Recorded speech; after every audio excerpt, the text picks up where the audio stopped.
Amigo, tenemos un problema. ¿Qué ves? Zafra. ¿Qué más? ¿Tucumán? Sí, vas a viajar a Tucumán, pero ese no es el problema. Decime qué ves. Cañeros. O sea, Trabajadores. bueno, ¿y acá? Lo vi. Por eso, trabajadores, trabajadores, trabajadores, hombres. Hombres, hombres, hombres. Ajá. ¿Y entonces qué falta? Mujeres. Mujeres, mujeres, mujeres.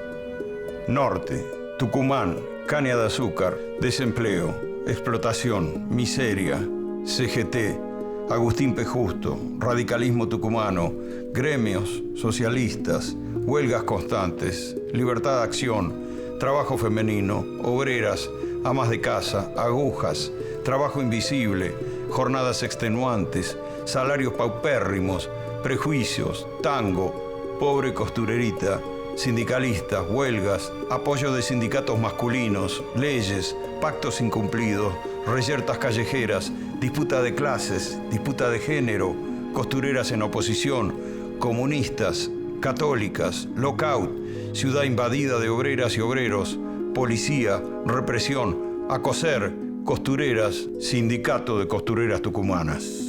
¿Oíste hablar alguna vez de las huelgas de las costureras de Tucumán? ¿Del sindicato de las costureras tucumanas? No. Por eso, estamos en un problema.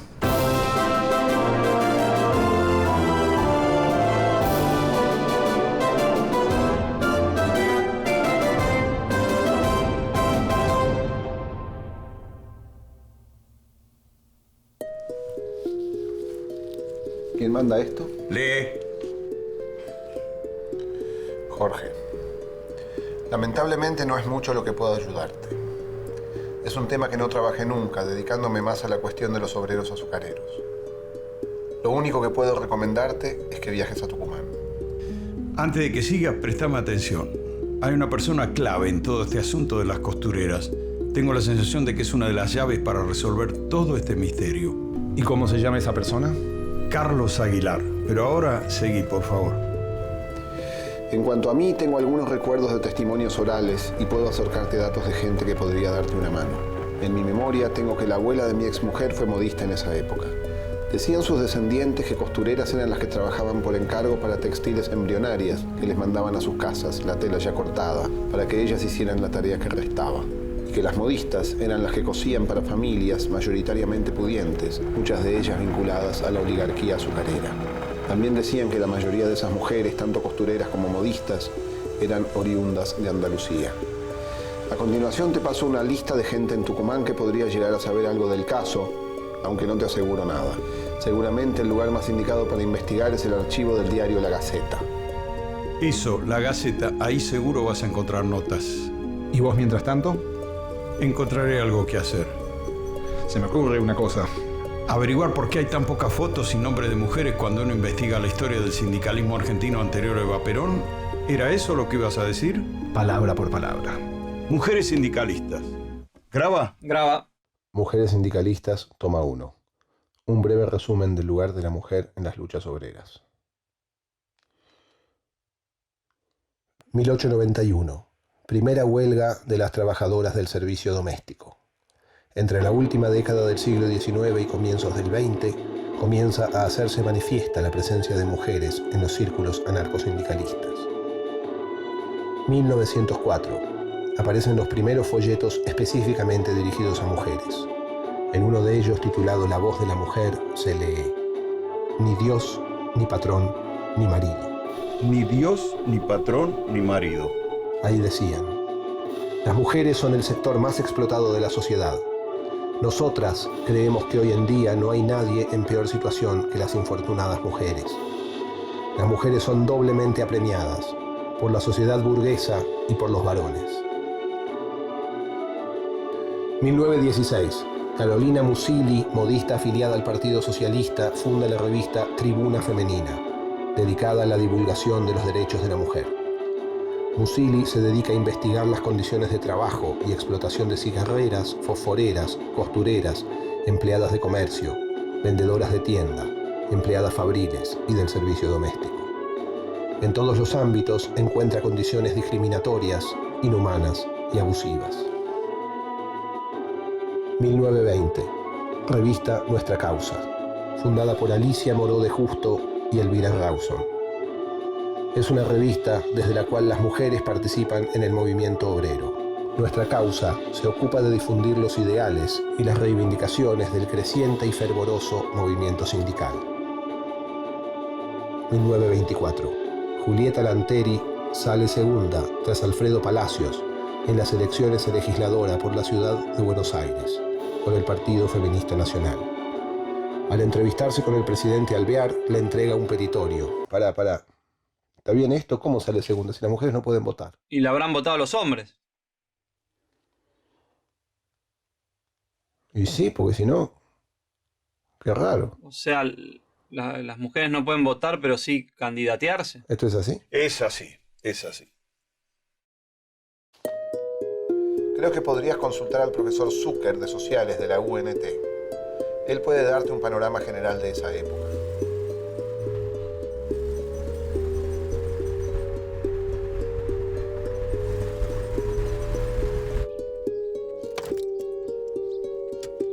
¿Ese Zúcar?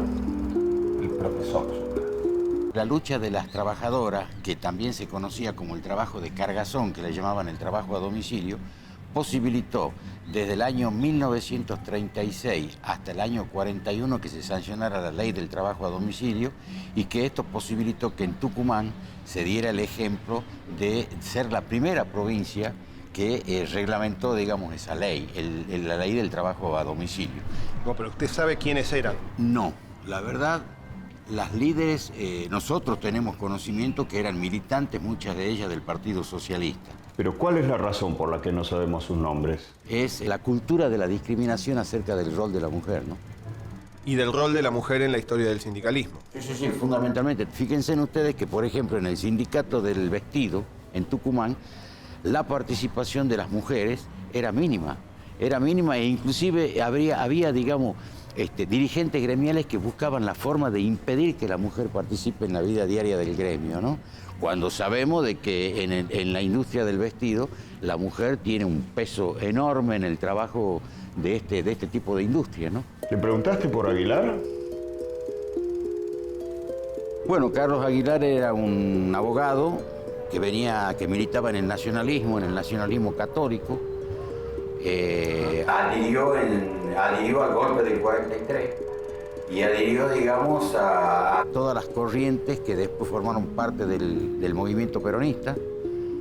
Supo ser rector de la Universidad de Tucumán y su rol como abogado en defensa de las mujeres trabajadoras de la costura estuvo más bien orientado como consecuencia de la división que se genera en el seno de ellas, donde la Iglesia tiene, digamos, una fuerte incidencia en esa división y crea una organización de mujeres obreras católicas.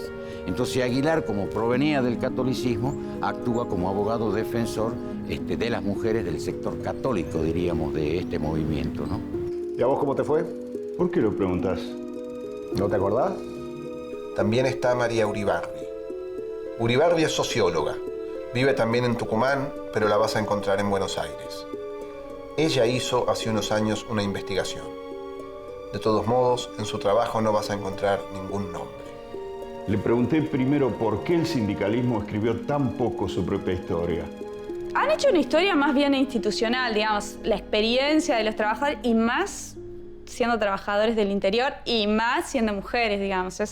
Las mujeres han estado invisibilizadas en la historia, incluso, digamos, hasta hoy la voz de las mujeres aparece como muy poco difundida, ¿no? ¿Qué dicen, qué piensan? Digamos, siempre son habladas por otros, habladas por sus dirigentes sindicales. Muy pocas veces aparecen las mujeres discutiendo sus propias condiciones de trabajo, incluso en este sindicato. En este conflicto, digamos. Claro, en la segunda oportunidad sí pudieron sentarse, digamos, cuando el Estado estableció mesas de conciliación y arbitraje, las mujeres pudieron sentarse a discutir con la patronal y con el Estado como árbitro sus propias condiciones de trabajo. Había dos miradas sobre cómo resolver el conflicto. Estaban las costureras, que estaban vinculadas al sindicato comunista, digamos, en realidad estaba vinculada al Partido Socialista Obrero, pero bueno, hay muchas sospechas de que el socialismo obrero era un trabajo encubierto del comunismo, digamos. Eso no se sabe, digamos, pero estaban vinculadas al Partido Socialista Obrero, que es una escisión, digamos, más de izquierda del Partido Socialista en 1937, y eran acusadas de comunistas por el gremio católico que quería resolver la huelga bajando los salarios, aceptando los salarios que la patronal les ofrecía. ¿Y cómo se desarrollaba esa discusión? Las trabajadoras comunistas, digamos, no estaban dispuestas a aceptar esos salarios y consideraban que esta, digamos, era una disputa por...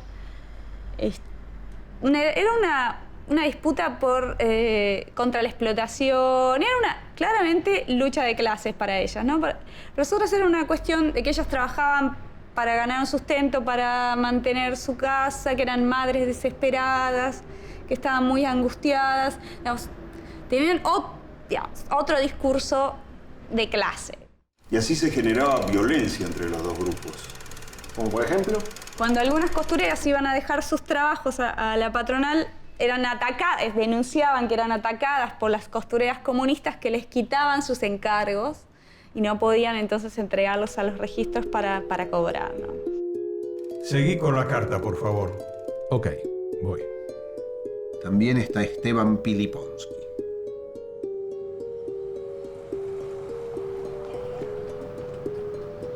Diario La Gaceta, finalmente.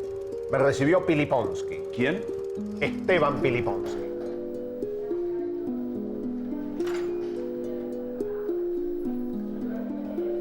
En realidad es interesante ver las huelgas, la huelga del 36 y la huelga del 42, como procesos, ¿no? O sea, no solo procesos entre el 36 y el 42, porque hay conexión entre una y otra huelga, sino con el contexto de lo que pasaba en otros sindicatos en esos años. El 36 y el 42 son justamente a nivel nacional años de mucha huelga. Y además hay cambios institucionales en Tucumán. En el año 35, Tucumán es la primera provincia que termina con la abstención del radicalismo. El radicalismo que había sido derrocado en los 30, en el año 35 en Tucumán decide no hacer caso al Comité Nacional y presentarse a elecciones y ganan las elecciones. Gana Campero en el 35.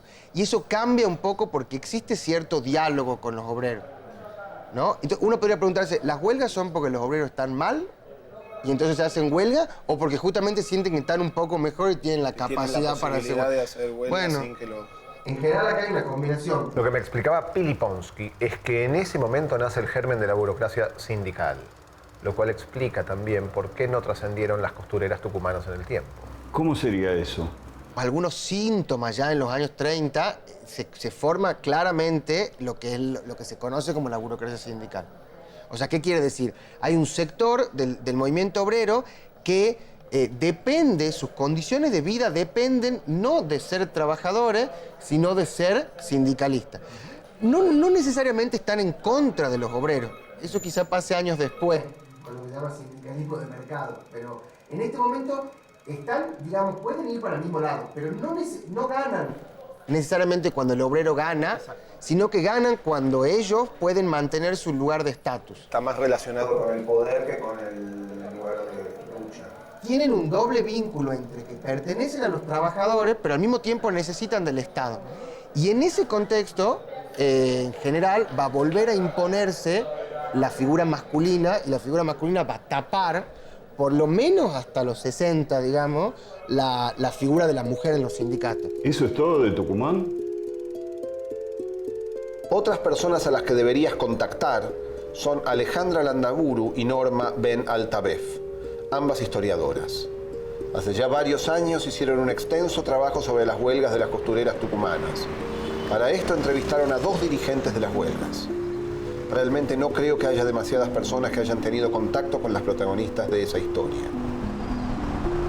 Estábamos hablando del año 36, 1936. Entonces lo que nosotros queríamos era justamente iniciar todo, abrir todo ese camino de estos nuevos actores sociales que son las mujeres que estaban en la historia pero no estaban. Cuando lo entrevistamos al Manuel Fernández, que era el dirigente del gremio socialista, nosotros le decimos que qué nos podía contar de la huelga. Y ahí tenés el problema de género. Le dijo, pero esa huelga la organicé yo. Nosotros dijimos, sí, pero las que hicieron la huelga fueron las mujeres. ¿Te acuerdas? Las primeras que se... Sí, él dijo, muy machista. aparte, es una huelga que empieza siendo de un gremio que tenía 300 afiliadas. ¿Pero cuántas de esas costureras militaban en algún partido político? Esos son los datos que no se pueden Esos son encontrar. datos que no encontramos. Claro. ¿Por qué? Por la invisibilización de las mujeres. No hay registros de los cuando gremios. aparece la libreta de registro que fuimos a hablar, no había. Nosotros hemos encontrado que las cifras de la canasta familiar en el 36, un trabajador hombre no lograba, les puedo dar las cifras exactas, un trabajador hombre con su salario tenía déficit mensual. Sí, y una trabajadora mujer ganaba menos. El trabajador hombre ganaba 133 por mes, la mujer ganaba 88. ¿Y a quién más entrevistaron ellas? Elena Ordóñez de Cabrera. De Cabrera. Ella no niega... Pero usted es la señora Ordóñez de Cabrera, sí. Pero usted participó en la huelga, sí. Pero yo no dije el discurso. Pero si usted lo dijo, si lo tenemos transcrito. Por ahí no se dio cuenta que era un discurso. Bueno, pero puede ser que era muy grande ya. En resumen, ellas se entrevistaron a ese socialista Fernández que se adjudicaba la huelga, a un tal Bessián de la patronal, al mismísimo Carlos Aguilar y a una única mujer, una costurera que ni siquiera quiso hablar.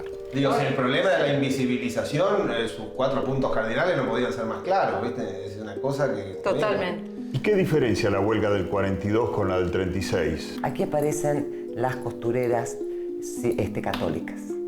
Tienen un gremio que se llama Sindicato de Costureras Católicas. Y estas costureras también se habían creado en 1936, en la misma época que se crean las otras, más de tendencia socialista. Pero tenía más afiliadas según lo que nosotros hemos podido observar. Estas dependían del Secretariado Económico Social de la Acción Católica, que se había creado en el 31. Y Aguilar las asesoraba. Otra vez, Carlos Aguilar.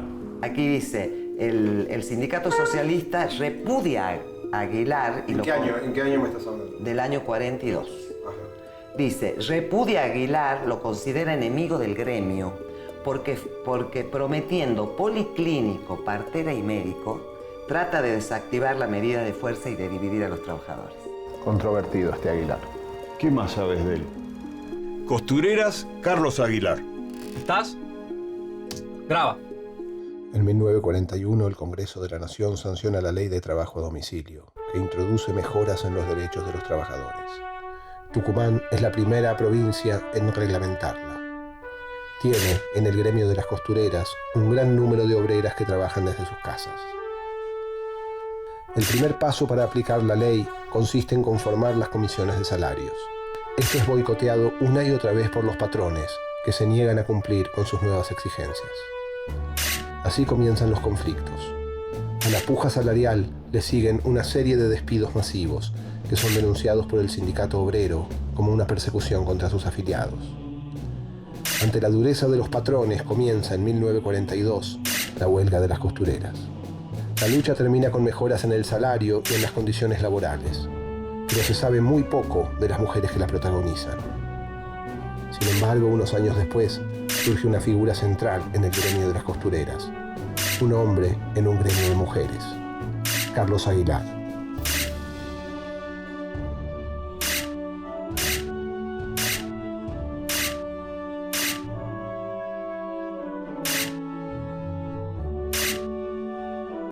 Entonces, ¿yo quién soy? Un dirigente sindical. Ok. De Tucumán. Muy bien. Las comisiones sindicales entran en funcionamiento a partir del 20 de agosto del 42. Yo estaría en esas comisiones. Exacto. Tu principal tarea es reclasificar los salarios que se deben pagar por cada prenda, ¿sí? Pero los empresarios se ponen tan duros que el sindicato decide declararse en huelga hasta que se acuerden los precios. ¿Y cuándo sería eso? 6 de octubre del 42. ¿Y cuándo termina la huelga? La huelga obrera termina cuando las comisiones fijan el nuevo valor de los salarios y los trabajadores levantan la medida el 31 de octubre, ¿está claro? Pero todos los talleres de confección declaran un paro nacional el 3 de noviembre en desacuerdo con esos precios. Bueno, pero entonces que las costureras siguen sin poder trabajar.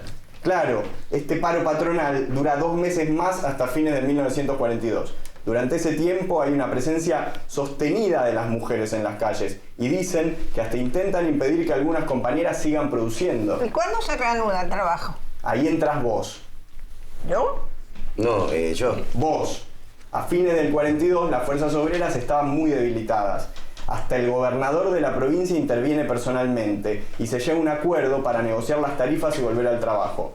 Pero ahí se rompe la alianza que mantenían el sindicato de obreros del vestido con el sindicato de obreras católicas. Los del vestido acusan a las católicas y a su dirigente Carlos Aguilar de pactar, de traicionar al movimiento y de venderse a los patrones. Ese soy yo, Carlos Aguilar. Exactamente. ¿Carlos Aguilar? Carlos Aguilar. El otro personaje que te puede servir para averiguar sobre las huelgas de las costureras tucumanas es Carlos Aguilar. Él fue justamente una de las personas que entrevistaron Landaburu y Altavez. Aguilar fue dirigente del gremio de las costureras católicas y fue presidente del Lawn Tennis Club de Tucumán. Pero esto fue entre 1952 y 1954. Aguilar murió hace ya bastante tiempo.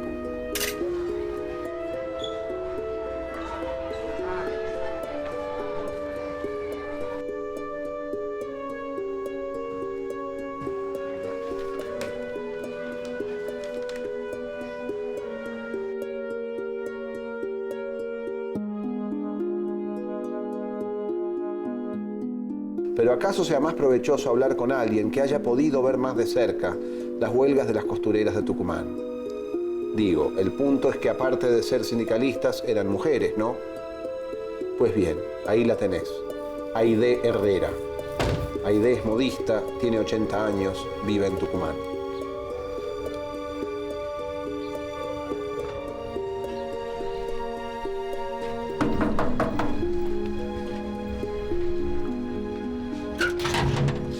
Y yo cosí.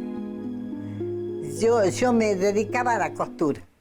Me sentaba y para mí el día era coser y entregar y de ahí venía la plata y mi marido trabajaba. Él no trabajaba a donde está trabajando. ¿Le llegaste a preguntar a Aida cómo era el taller de una costurera en aquel entonces? En una pieza, una mesa, la máquina pegada a la mesa, el centímetro, una tiza,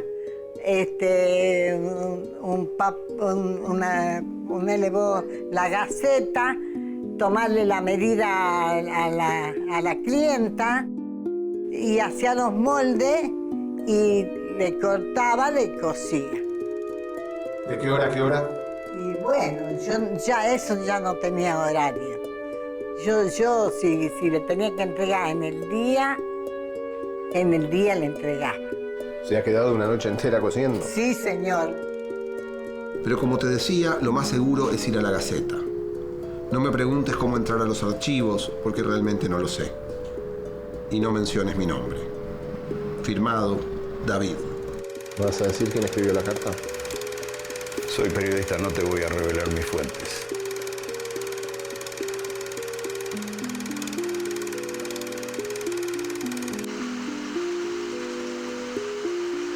Me pregunto todo lo que habrá cambiado el trabajo de una costurera de aquellos viejos talleres a los de la actualidad.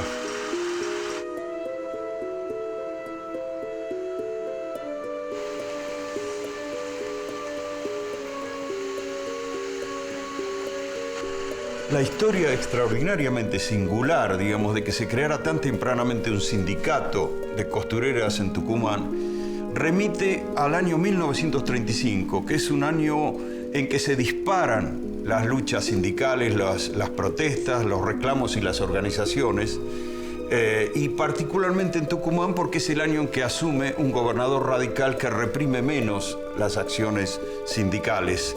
Así todo hay que imaginarse a esas mujeres, muchas de ellas trabajando en el ámbito de su propia casa, dando una pelea doble, por un lado por potenciar sus demandas sindicales y por el otro lado la pelea de género.